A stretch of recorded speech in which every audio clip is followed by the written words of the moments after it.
So you've sent in your claim and you need to know what the status of it is.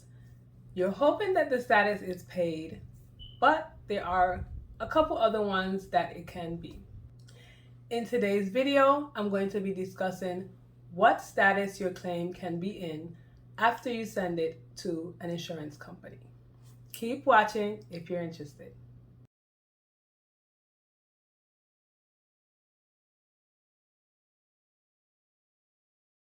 Hi guys, welcome to my channel. My name is Tamika. If you're new here, if you're not, welcome back. Great to see you. Today we're going to be talking about different types of claim status. This is important for you to know because if you don't know what to do with a certain claim if it was not paid, then you're going to be leaving money on the table, and we don't want to do that. As medical billers, our job is to get our providers paid legally and to make sure that we don't leave any money on the table. If they did a service, they should be paid for that service. So we're going to talk today about 5 status that your claim can be in when you call the insurance company if you haven't heard from them about a claim. The first claim status that we're going to talk about is not received. If you call the insurance company and they tell you they have not received your claim, what are you going to do? Now, that happens to me. It doesn't happen a lot. It doesn't happen, like all the time. If I send out, 100 claims, it might happen to 5% of those claims. They might say, we never received it. Now, this doesn't matter if you're sending it by paper or if you're sending it electronically. There are some people who still send out paper claims. Some people might say, well, we just send out electronically, but it's not always like that. Sometimes you do have to send your claims by paper, and I would say that you would probably more have a chance of your claim not being received by the insurance company if you send it by paper than electronic. But for me, it has happened both ways. So if that happens to you and it's still in the timely filing period, I would just resend the claim. I wouldn't argue with them. I used to argue and try and figure out why hasn't it been paid and you should have got it and blah, blah, blah. That's really not necessary. If it's within the timely filing period, which timely filing is the limit that you have to send in a claim, different insurance companies have different time limits. You may have 365 days. You can have 6 months. You can have 3 months. You can have 45 days. You just have to know what the timely filing limit is for the insurance company that you're sending the claim to. So as long as it's within that time, just resend it. Now, if it's past the timely filing limit, what you want to do is show proof that you actually sent it.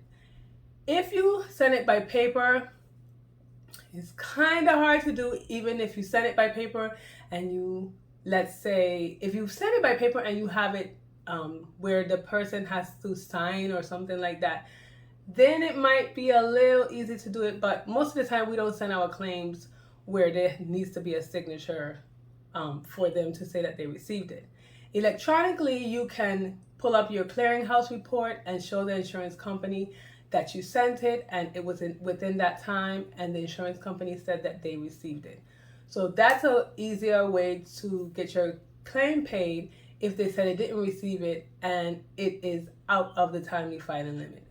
But that is the first claim status that it can be in, not received. If it's not received, resend it again. Don't just leave it being not received. The second claim status is pending or processing. That's a clear one.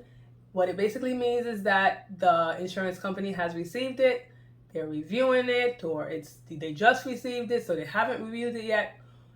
They had it for a while, or they're still trying to figure out some things on it. It just means that it's still pending. So it hasn't been paid, it hasn't been denied, but it has been received, which is important, again, because of timely filing, and you want to make sure that when you send out these claims, they're being received by the insurance company and they're going to either get paid eventually or dealt with eventually. So the second one is processing or pending. What I would say about that is to give it time when you are sending out your claims. If you send out your claims today and you call in a week, even sometimes with electronic. Now, electronic is easier, it's quicker. And if I send my claim out today, the insurance company will probably get it tomorrow or the next day after. So electronic is really quick, but that doesn't mean that they processed it. That doesn't mean that they dealt with it. So I just try and give it a little time. I usually try to give it 2 weeks. That might be too long for people, but I usually try and give it 2 weeks, because sometimes within a 2-week span, you can get paid for that claim, especially if you're getting paid through electronic funds transfer. So I just kind of wait out the 2 weeks, see if I hear any correspondence from the insurance, and if I haven't, then I start to do all the calling. I don't want to waste my time sending the claim today. Tomorrow I'm calling to see what's the status on it. All that takes time, and you have to do other things, and you don't want to waste your time. You want to use your time efficiently.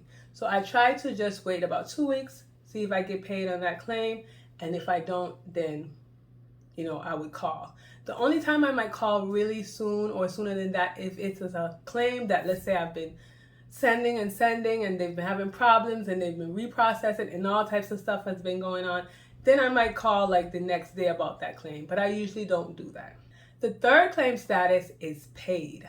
Ding, ding, ding. That's what we're looking for. We want the claim status to say paid. As medical billers, that's what we want to do. We want to get our providers paid, so that is the claim status that we're looking for. Now, if you're paid and you receive the money by electronic funds transfer or by a check or by a credit card, however they send it out to you, then fine. You're probably not even calling the insurance. But if you say that it's paid but you haven't received the check or you haven't received the electronic funds transfer, then you call them and you find out, what's the deal. You're saying that this claim has been paid, but I haven't received the money. So there can be different reasons why that happened. It can be they sent it to the wrong address.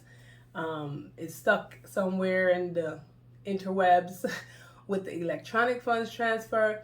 It can be several reasons, but you just don't want to see that it's paid, because nowadays we can call, we can look up things electronically to see the status of the claim. We don't necessarily have to call the representatives on the phone. But if we see that and we are like, well, it's saying paid here, but I didn't get anything, then we need to call and find out, stuff like, when was the check mailed? Was it cashed? What date? All of those things. So that's number 3, and that's the one we actually want the most, to be paid. The fourth status is rejected. When your claim is rejected, that means that the insurance company has maybe received it but didn't put it in the system, and they basically have not processed it. So they might have reviewed it. I don't completely know all the steps that the insurance company does, but they probably receive it, review it, but there's something that's not right. So an example of that might be when I send a claim to Medicare, sometimes they need a referring provider's information, their name, their NPI number. If I forget to put that on the claim, the insurance company will reject the claim in general. They will basically not process it, and when I send a claim back, I have to send a new claim. So I'm not sending a corrected claim, which a corrected claim references on the new claim the old claim's number, the ICN number, which is electronic, or the claim number. When I'm doing a rejected claim or I'm fixing a rejected claim, I don't have to include that, because most insurances don't even give these rejected claims claim numbers or ICN numbers. They don't give them that. So I can't even reference that old number. If it's a rejected claim, normally what you have to do is just send a whole nother claim. Put the right information and you're done with it. It could also be because, let's say you forgot the ID number that you put for the patient had a wrong number, and it was close to the patient's ID number, but there was one number that was off, missing, or a wrong number. They will probably reject that claim as well. So again, you would just have to send in a completely new claim and not a corrected claim. And the last status is denied. When you have a claim that's denied, the claim is processed, it's reviewed, and the insurance company decides to deny it for whatever reason it is, and they usually send you back an EOB stating why it was denied. With a denied claim, the way to fix it is to do a corrected claim if you have to. You might have to appeal the claim. You might just have to call the insurance company or representative at the insurance company, explain the situation, and they will reprocess it. There are different reasons why your claim could be denied, and there's different ways to handle it. You also may get a denied claim if you forgot to attach notes. I mean, there are just so many scenarios, so I can't really tell you all of them. But with a denied claim, remember you would either need to do a corrected claim, which means that you will be sending in another claim that will reference the old claim, or you might have to do an appeal, which you would say, well, I don't agree with this denial, and this is why. And you add on extra notes, and you add on this, and you add on that to explain to the insurance company why you don't agree with their denial. So the 5 of them again are not received, pending or processing, paid, rejected, and denied. So I hope this video was helpful because this is really important for you to know. As medical billers, again, that is what we're there for. We're trying to get these claims paid so we can receive the claim from the providers and then send them out. But then if they're not paid, we're not doing our job. If a claim is denied or rejected, we don't just say, oh, it's denied or rejected, and then we write it off in the system. We need to figure out why and see if we can fix it. Sometimes these rejected claims or these denied claims can't be fixed. Sometimes the denial is a true denial for a valid reason. You know, maybe we unbundled some codes that were supposed to be bundled, so they denied it.